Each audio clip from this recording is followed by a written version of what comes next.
In this video, I wanted to look at NBA guards being used in the short roll, why it works, and which guards should be doing it. The whole idea of using guards in the short roll was really popularized by Bruce Brown in last year's playoffs. As you can see here, he set the screen for James Harden to get Harden going left. What teams like to do against this is at least bring the player to the level of the screen.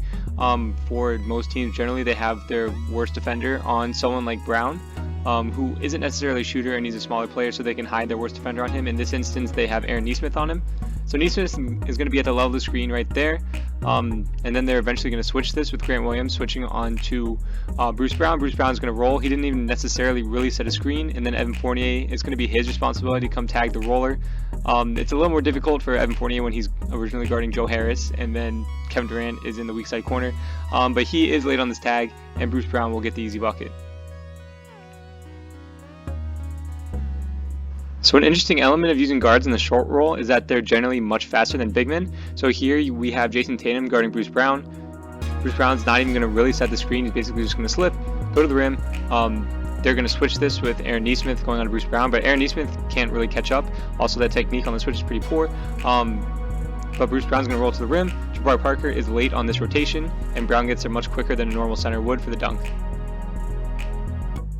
Is going to be a factor here again with Bruce Brown being guarded by Brook Lopez. The Bucks went to this in the series because Bruce Brown couldn't really shoot. He wasn't going to shoot, and he was basically acting as a center on offense. So he's going to set this step-up screen right here for Kevin Durant. Durant's going to snake it to the middle of the floor.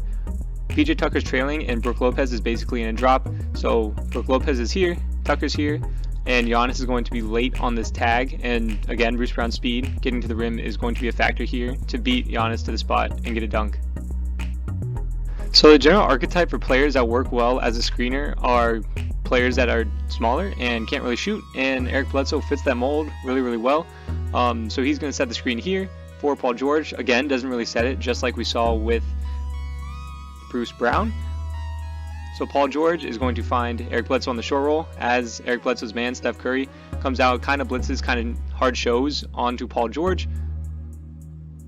Damian Lee originally tags here because he's on the weak side, but since there's a double tag on the strong side, Juan Toscano-Anderson is going to be responsible for tagging. And something that's interesting about guards in this role is that they're a little bit more dynamic as finishers and centers. So Bledsoe dribbles in, pump fake, and finishes. This is another clip from the Warriors game with Bledsoe setting the screen in the Clippers 5-out base offense. So again, he doesn't really set the screen. The whole purpose of it is to bring two to the ball right here. So as you can see, Eric Bledsoe short rolls right into space. Andre Iguodala originally tags, and he doesn't get all the way in front of Eric Bledsoe. So Bledsoe's able to drive right by him and get a left-handed finish. Again, speed is a factor here. So there's one player that I think can completely change the course of his team's season if he decides that he wants to work more in the short roll and work more setting ball screens, and that's Russell Westbrook.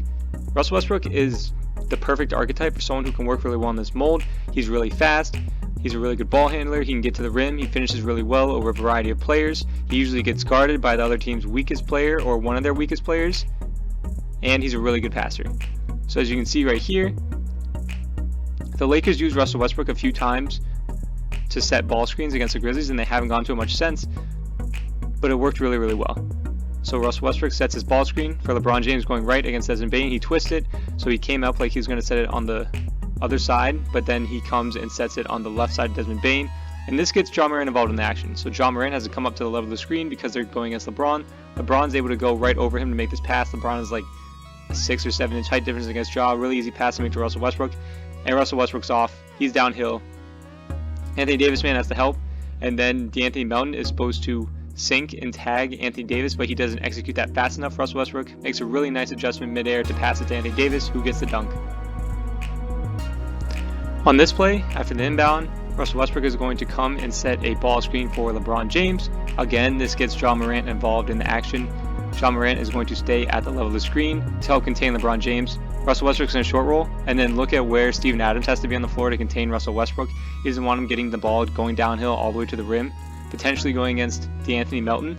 So Steven Adams is going to pull in here. LeBron James recognizes this, makes the pass out to Anthony Davis, and then look at how much space Davis is going to have when he catches the ball to get the shot off. This is a wide open three for Anthony Davis, and he's just going to end up missing. In this last clip, Russell Westbrook's going to come up and set a screen, but LeBron's going to reject it using the in and out dribble right here.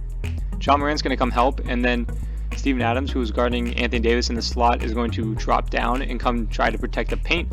LeBron James makes a really nice pocket pass here when Ja Morant tries to go for the steal against him.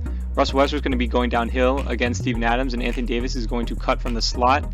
If you look at where guys are on the court, it's kind of like a 5-on-3 right now with Desmond Bane and Ja Morant kind of in no man's land.